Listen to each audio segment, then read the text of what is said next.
Can't get enough football? Then look no further than the GMFB podcast. Join me, Kay Adams, alongside Nate Burleson, Peter Schrager, and Kyle Brandt for a daily breakdown of the league's biggest stories. Between game plan breakdowns and fantasy tips, we've got you covered for all your football needs. We got recaps, retweets, and reaction to all the wild moments you might have missed on and off the field. Listen to the Good Morning Football podcast weekdays on the iHeartRadio app, on Apple Podcasts, or wherever you get your podcasts.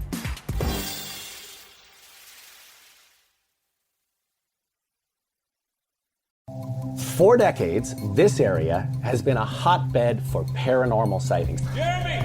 This is a strange place, this part of the country. Ed, where are you? Something about it just doesn't feel right. iHeartRadio and Grim and Mild presents Bridgewater, starring Misha Collins, Melissa Ponzio, and Nathan Fillion. Created by Aaron Mahnke and written by Lauren Shippen.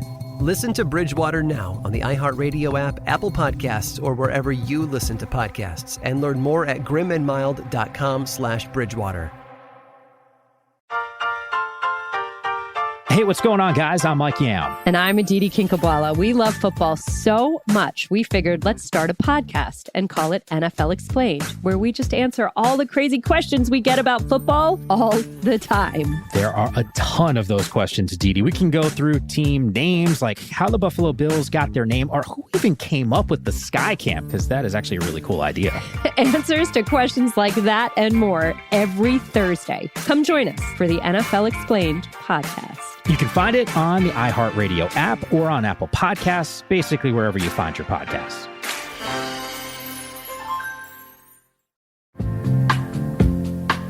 Here's my shoulder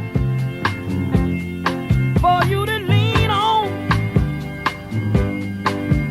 when everything is going wrong. And here's my welcome to Really Good Shares. I'm AJ.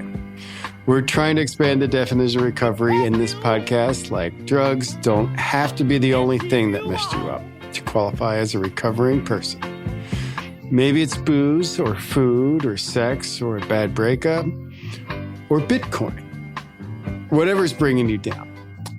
We're talking to people who've got a mixed bag of recovery, and our approach is a little crooked and cockeyed because recovery is never a straight line. And we also have Swamp Dog. That's who you hear singing sweet songs to roll, roll, roll. Sorry about dog barking and moaning and whining. That's my dog Nesta. He likes to pop in every now and again. Dogs are great. Today, we're talking about self-destruction, demoralization, redemption, ethical dilemmas in recovery, Big Bird, and heroin. Our guest is Dave, founder of the Dopey Podcast. We bleeped his last name because if any of you are familiar with Dopey or Dave, he tries to maintain the illusion of anonymity. That's how things work in 12-step, at least. Quote, anonymity is the spiritual foundation of recovery, where the goal of members is to place, quote, principles before personalities. We'll get back to that later, so hold on to that notion. Say it again, principles before personalities. And also there's the issue of dwelling too much on past garbage. I'd like to reference the writer David Carr, who spent first portion of his media career basically being a crackhead. And then he flamed out only to recover in 2002 as the media critic of the New York Times. And that's a position he held up until his death in 2015. Now, if you haven't read his memoir, Night of the Gun, I can't recommend it enough, first of all. But this quote in particular stuck with me. It was one I had running through my head whenever I listened to Dopey. Here's what it says. Avoid writing or reading junky memoirs. Nothing doing here, nothing but triggers, keep moving, end quote. Now, he doesn't mention podcasts, but Dopey is full of all sorts of triggers. Now, a brief history of Dopey. After a 2011 stint in Mountainside Rehab in Connecticut, Dave met a guy named Chris, who he really liked. Chris had equally ridiculous, insane, death-defying stories from his drug-fueled days of yore. He was a bit younger than Dave, and yet they connected on a cellular level about idiot drug stories, like the worst stories, the ones Carr cautioned people against. Whereas crack was David Carr's drug of choice, Dave and Chris were terrible heroin addicts. And they knew that there were more people out there like them. Like they'd hung out with them. They'd gone to rehab with them. So they did exist. Dave and Chris decided to share their war stories and make it a podcast. They named it Dopey, and it advertised itself as a show that would explore the dark comedy of drug addiction. Here's Dave. I think in our thing, first thing was we didn't want to help anybody in the first place at all. Like that wasn't part of what we were doing at all.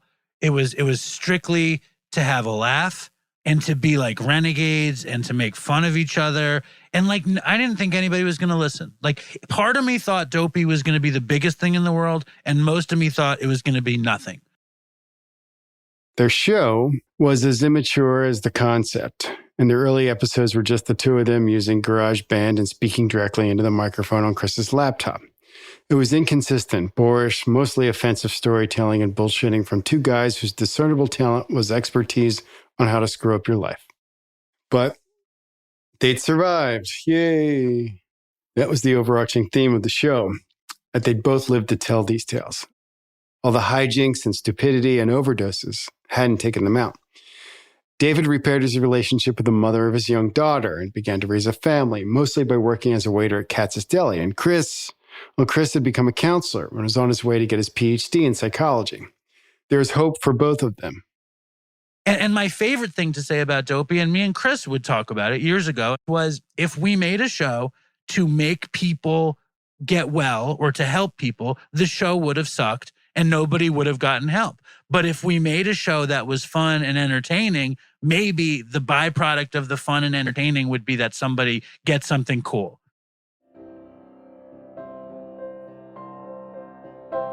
And the show's audience began to pick up.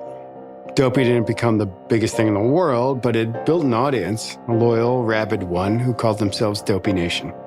We'll hear more about the insanity of their fandom later on. But first, the hard stuff. After 142 episodes, both Dave and Chris began to believe that the show would actually succeed. Then episode 143 happened, and here's Dave's intro to it. So, hello and welcome to Dopey, the podcast about drugs, addiction, and dumb shit. And I am Dave. And for those who aren't on Dopey social media, the worst thing that could have ever happened, and Chris relapsed and died.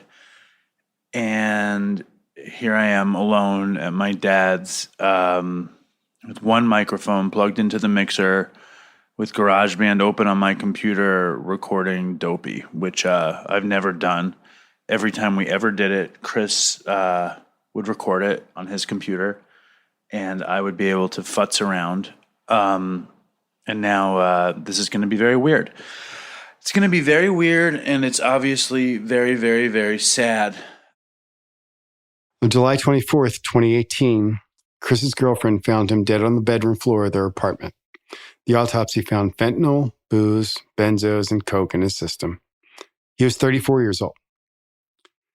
And out of Chris's death, Dopey became even more popular, thanks in part to a heart-wrenching This American Life piece titled Two Dope Kings, that at least for a couple weeks made the show almost as big as Dave imagined it.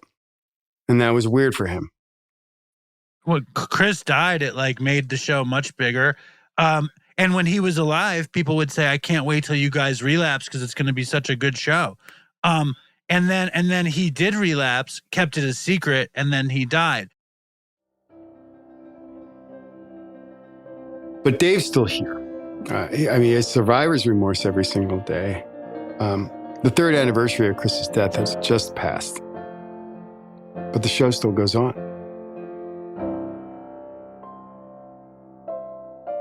Now, I'll be honest, Dave is one of the more turbulent addiction backstories that I've ever heard. I want him on the show and part of the Really Good Shares library because his journey of self-destruction to recovery is pretty incredible. It's also thoroughly entertaining.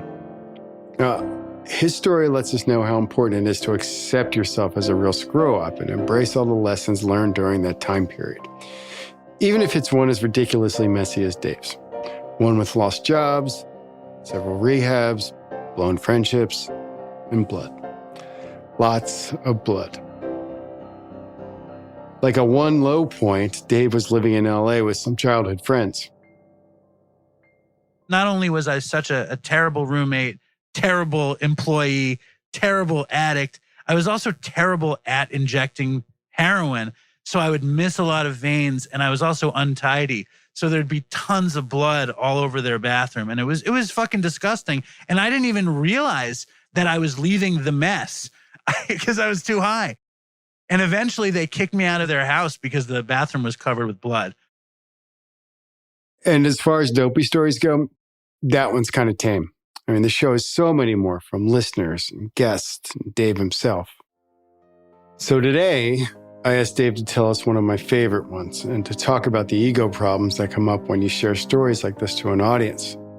And like, you might not have a podcast or a newsletter, but social media presents all the same pitfalls of ego and self-absorption. But remember what we said up top, principles before personality. So what you're about to hear is a story Dave told on Dopey. It's become a massive hit with his listeners.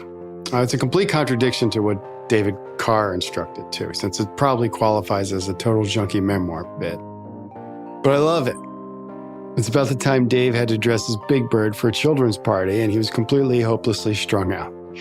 I thought the story was so gross, but also unforgettable and completely inspiring. Again, his audience did too.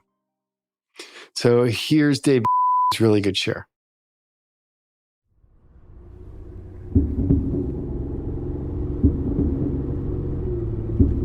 I'm in my girlfriend's Saab, driving down the highway, and I'm scared to death.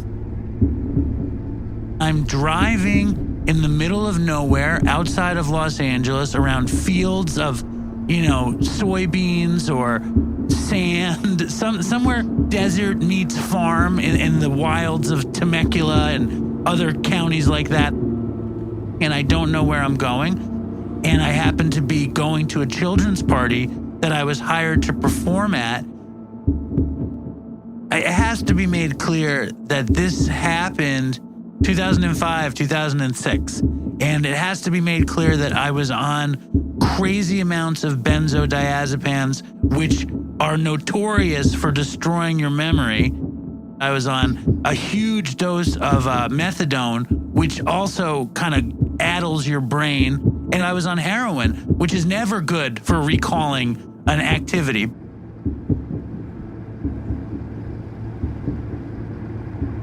I'm wearing the shittiest Big Bird costume in the face of the earth. The best part of the costume were the Big Bird feet, which are big orange boots with webbed toes. And then I have this disgusting, gigantic yellow tunic, but there's no tights between. And my legs are hairy and pimply. My co-pilot on my highway to hell journey was none other than Big Bird's sad head. And Big Bird's head was probably the worst Big Bird's head ever manufactured. One eye was looking straight, the other eye was looking right. The feathers were like a sad, dread, sort of matted, shitty, plastic, cheap feather head. And it sat there staring at me as though it knew that I was taking it to a place it didn't want to go and that Big Bird never should be.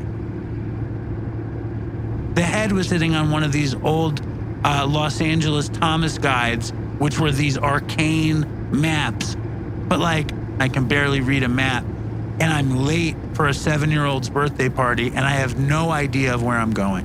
And there is no GPS, and there is no smartphone, and I have no clue.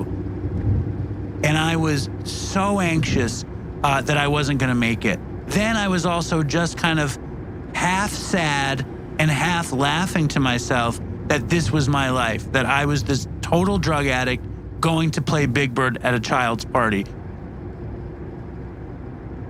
It could have been, in a better life, a really bad low. In my life, it was just kind of a low on the way to the next low.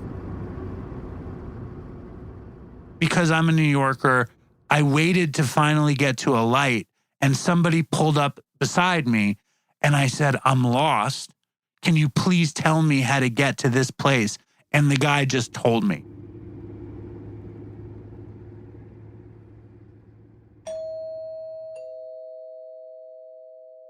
Obviously, I wasn't there on time, but I was there early enough that the party was just kind of getting going. And it was a beautiful kind of ranch-style suburban house on a classic suburban street in California.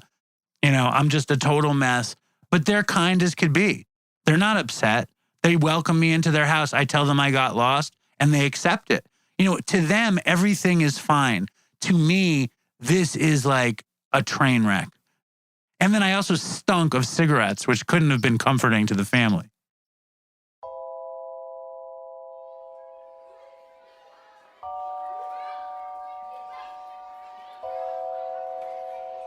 I knew how old the kid was.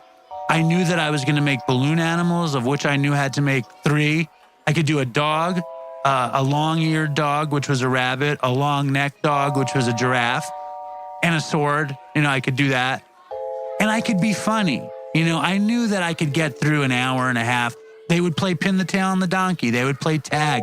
They would play red light, green light. I could do that stuff and make it fun. As long as we didn't stop, I knew I would get through the party. It reminded me of like the TV show The Wonder Years, like tables, dressed up, kind of classic kids' party, hats and nice colors, well-maintained grass. You know, like a little playground in the back. I think I might have mangled up his beautiful childhood by being this piece of shit junkie Big Bird at his party. But the kids seemed to have fun.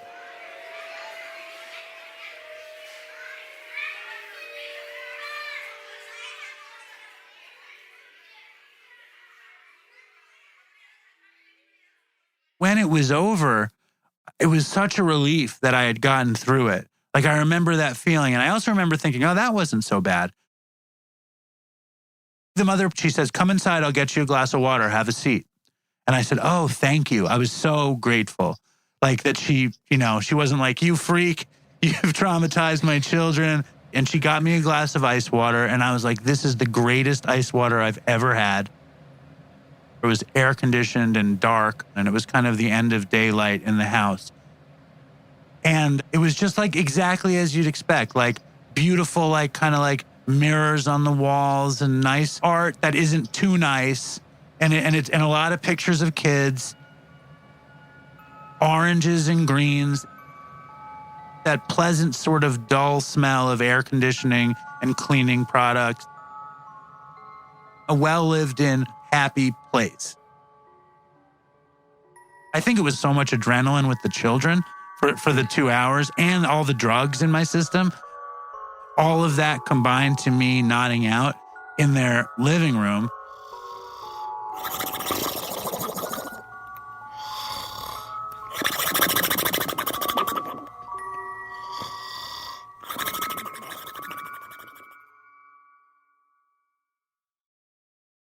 And the mom woke me up for me to leave and paid me. She said, it must be hot under the Big Bird head. And it really was. I was covered in sweat. And all I really wanted was a cigarette. Like, not only had I gotten through it and nobody had kicked me out and no kid pointed their finger at me and said, there's a freak, there's Frankenstein's monster, whatever. Instead, they had a good time. The mother paid me. And I walked out of there and like a cool breeze went down the street.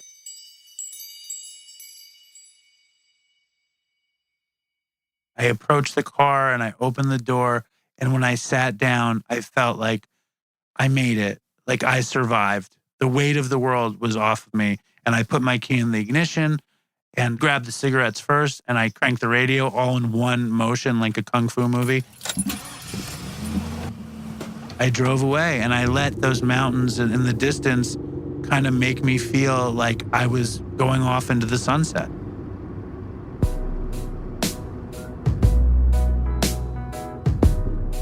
I don't remember if it was on when I just pulled away, but I remember chain smoking, cigarettes and weed on the ride home, and Creedence Clearwater Revival, As Long As I Can See the Light, came on. And And I was probably singing along with John Fogerty at the top of my lungs, feeling like I was free. Put a candle in the window, 'cause I feel I got to move. Though I'm going, I'll be coming home soon. Long as I can see the light. Pack my bag and let's get moving, 'cause I'm bound to drift a while. Though I'm gone, you don't have to worry, no. Long as I can see the light.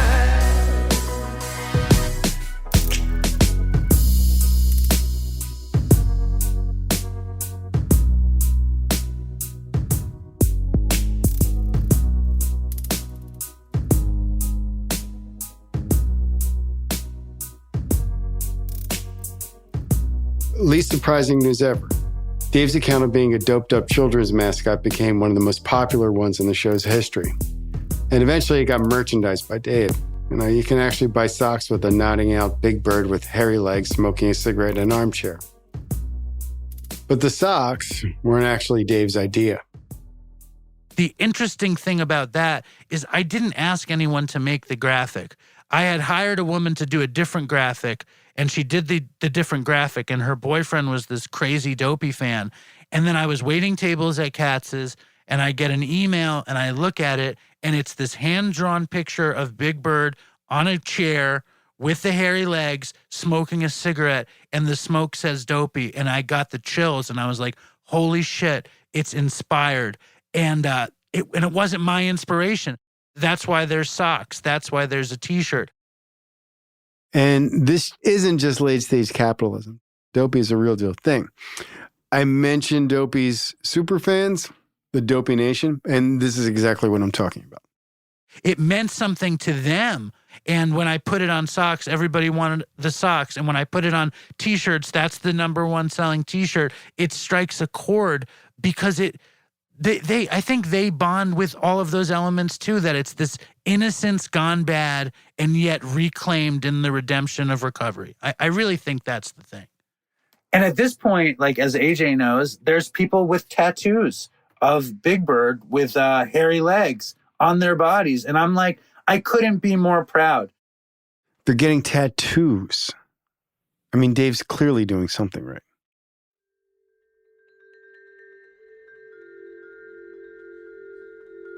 I always second guess myself and wonder whether what I'm doing with this newsletter and with this podcast is good for me. Because it's not part of my recovery, but it is about recovery. Like one only works if I keep the other one up. If I don't practice recovery like I'm supposed to, then there is no newsletter or podcast. See what I'm saying? And I don't get bothered by the drinking or drug stories or anyone getting wasted. I mean, there are no triggers there, so to speak. But what does come up for me in these moments is one of my other, more subtle character defects. My addiction to adoration. You see, being adored was probably one of my first drugs. Like, I was kind of a class clown early in school, climbing into trash cans and getting stuck in them, making fart noises in the middle of class, leaning up against my chair just so I could fall over. So making people laugh is still amazing, but it activates the worst sides of me still. That class clown stuff is one way I used to get fed. But you know what feels really great? When people email me at the Small Bow and say, "You helped me." I mean, that feels amazing. Like I've found this better drug. But it's not supposed to feel this good. It's activating my ego too much. And then there's the added element of commodifying it and creates this other tension, this other pang that I might be crossing some ethical line. Like, does this qualify as some sort of emotional or ego-based relapse? Yes, it does. But progress, not perfection. I love David Carr, and his writing has helped me. I don't want to wallow in the mud and fetishize the worst moments in people's recovery journeys, but if we're talking about expanding the idea of recovery, Dopey's way of using war stories to connect is working for thousands of people. When I look back at that story, I don't feel badly about it. I look back at it with kind of delight, and it's kind of in the same spirit that I make Dopey, which is it was pretty unbelievable story. It was an adventure. It was absurdity. Again, this was 15, 16 years ago. It amazes me that it's my life, to be honest with you. My life is so different, I can't even tell you. You know, I'm staring into my backyard right now at my snow-covered garage. You know, like I have 2 kids and I have 2 jobs and I have a ton of responsibility. And I don't do drugs and I don't smoke. I do what I say now. I don't live the way I lived then. But when I got into the car, I drove away with my windows down and I felt elated. I mean, like, will I tell my kids that story? Not for a long, long time. For me, it's a survivor's story. It's something that I survived and it's something that I got out of, you know, and I'm proud of the whole thing, to be honest with you.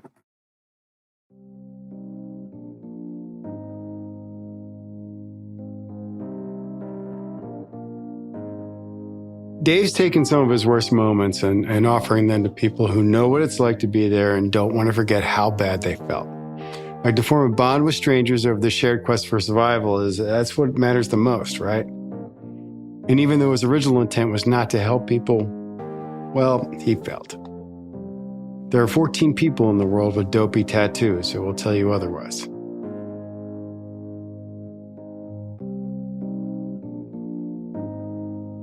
Next time on Really Good Shares, we'll talk to Megan Keister. I mean, her story does not involve Big Bird or heroin, but it is somehow more gross. Yet, like everyone else on this show, her worst moment helped me. And just a heads up, we're going to start releasing episodes every other week from here on out, so don't panic. We'll be back August 26th. If you get bored, you just leave us a rating and a review. It'll help more people find the show. So see you in 2 weeks. Swamp Dogg, diggity dang. Late at night, you'll never be alone. Hear a knock at your door. It's me. In other words, I'll try to be everything you'll ever need. Here I am, baby. No matter what. Really Good Shares is hosted by me, AJ Delario. We're produced by Julian Weller, Jackie Huntington, and Jessica Kreinchich, with production assistance from Lindsay Hoffman. Our theme music is Everything You'll Ever Need by Swamp Dogg. This episode, Swamp Dogg covered Long As I Can See the Light by Creedence Clearwater Revival. Our executive producers are myself and Julian Weller. Special thanks to Mangesh Hattigader and Beth Ann Macaluso. Thanks again to Dave. Check out his podcast, Dopey, wherever podcasts are available. I think wherever you found this podcast, probably. And now, if you liked what you heard here, check out thesmallbow.com. That is bow as in bow and arrow, and .com as in .com. 2 weeks from now, we'll have writer and comedian Megan Keister. You'll ever need. I'm gonna be everything. I'm gonna be everything. Everything you'll ever need.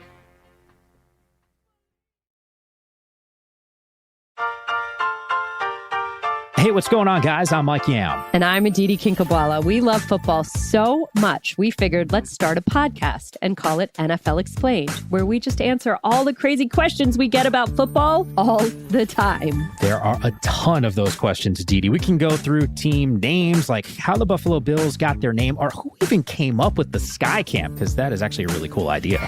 Answers to questions like that and more every Thursday. Come join us for the NFL Explained podcast. You can find it on the iHeartRadio app or on Apple Podcasts, basically wherever you find your podcasts. I want to get back to kissing the cheeks of my grandbabies, making Sunday dinner with a house full of family and lots of laughs. COVID-19 has changed how we live and how we feel. But now, there are vaccines. And they are the very first step that let us get back to what we miss most.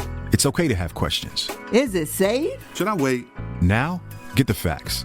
Visit getvaccineanswers.org so you can make an informed decision when vaccines are available to you. Brought to you by the Ad Council.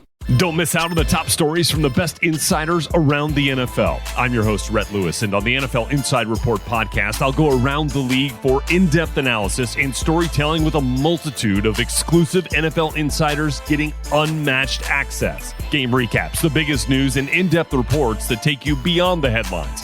Multiple times per week, all on NFL Inside Report. The NFL Inside Report podcast debuts September 8th. Listen to NFL Inside Report on the iHeartRadio app, on Apple Podcasts, or wherever you get your podcasts.